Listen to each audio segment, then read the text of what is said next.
तारों तले जिंदगी। तारों तले जिंदगी।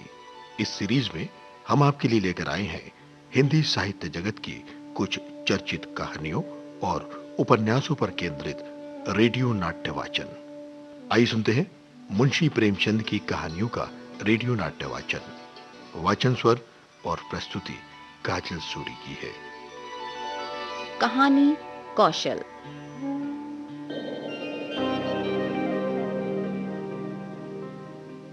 पंडित बालकराम शास्त्री की धर्मपत्नी माया को बहुत दिनों से एक हार की लालसा थी और वो सैकड़ों ही बार पंडित जी से उसके लिए आग्रह कर चुकी थी, लेकिन पंडित जी हिला हवाला करते रहते थे। ये तो साफ साफ ना कहते थे कि मेरे पास रुपए नहीं हैं। इससे उनके पराक्रम में बट्टा लगता था, लेकिन कहते गहनों से कुछ लाभ नहीं। एक तो धातु अच्छी नहीं मिलती, उस पर सुनार रुपए के 8 आने कर देता है। और सबसे बड़ी बात ये कि घर में गहने रखना चोरों को नेवता देना है। घड़ी भर श्रृंगार के लिए इतनी विपत्ति सर पर लेना मूर्खों का काम है। बेचारी माया इन सब बातों के सामने कुछ कह ना पाती। पड़ोसिनों को देख देख कर उसका जी ललचा करता था, पर अपना दुख किससे कहे। अगर पंडित जी ज्यादा मेहनत करने के योग्य होते तो ये मुश्किल आसान हो जाती, लेकिन वे तो आलसी जीव थे। ज्यादातर समय भोजन और विश्राम में बिताते थे।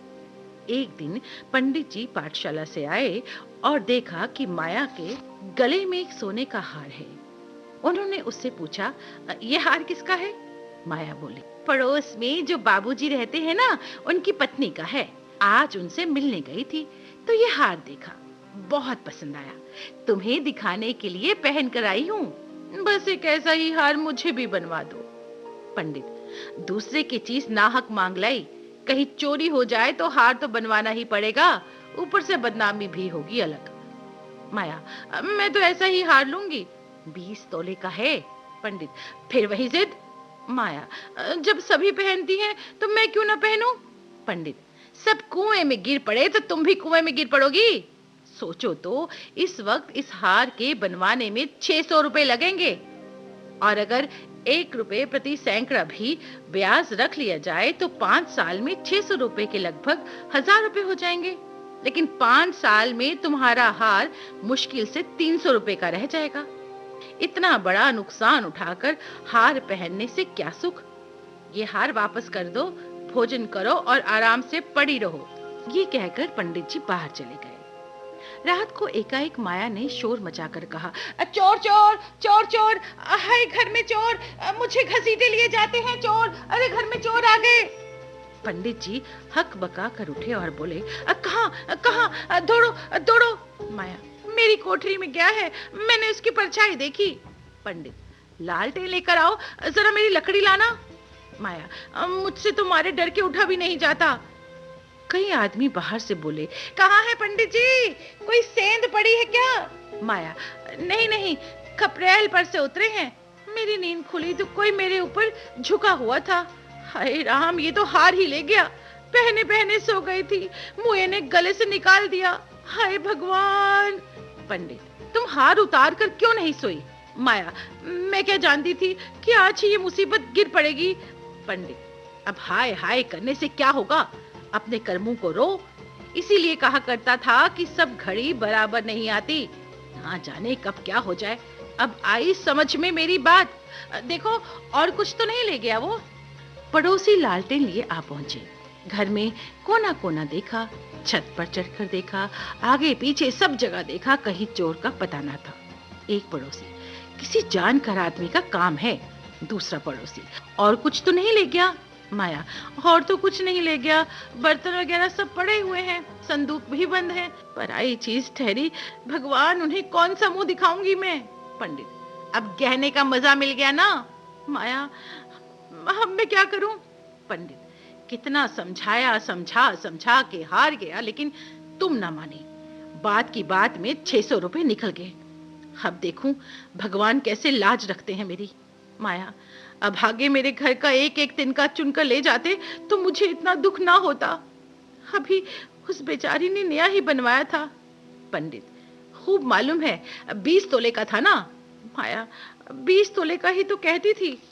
पंडित, तुम्हारे घर से चीज गई है तो तुम्हें देनी तो पड़ेगी ना। माया, तो इतने रुपए कहाँ से आएंगे?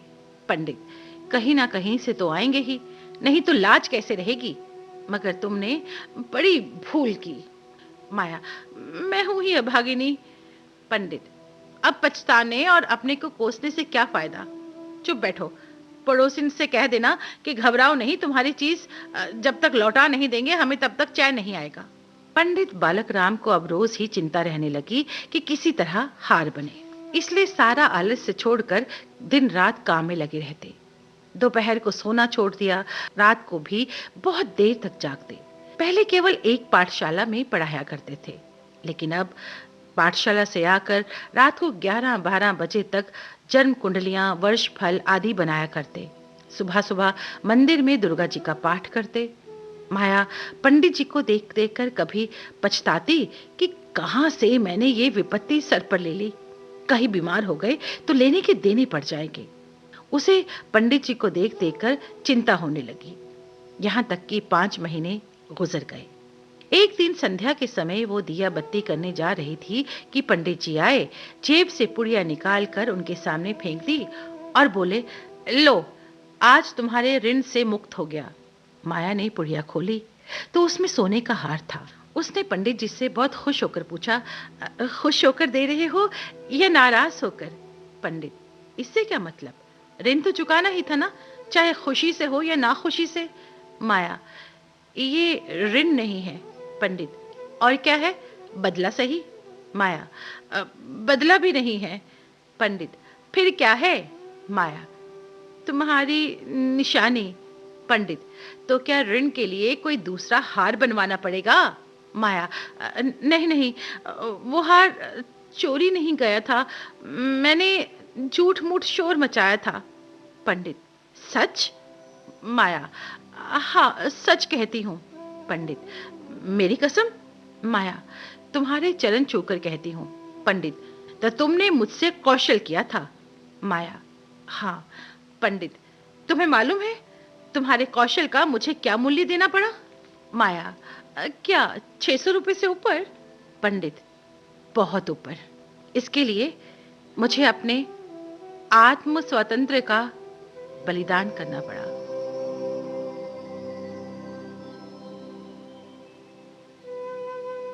कहानी कौशल। तारों तले जिंदगी, इस सीरीज में अभी आप सुन रहे थे मुंशी प्रेमचंद की कहानियों पर आधारित रेडियो नाट्य वाचन स्वर और प्रस्तुति काजल सूरी की थी।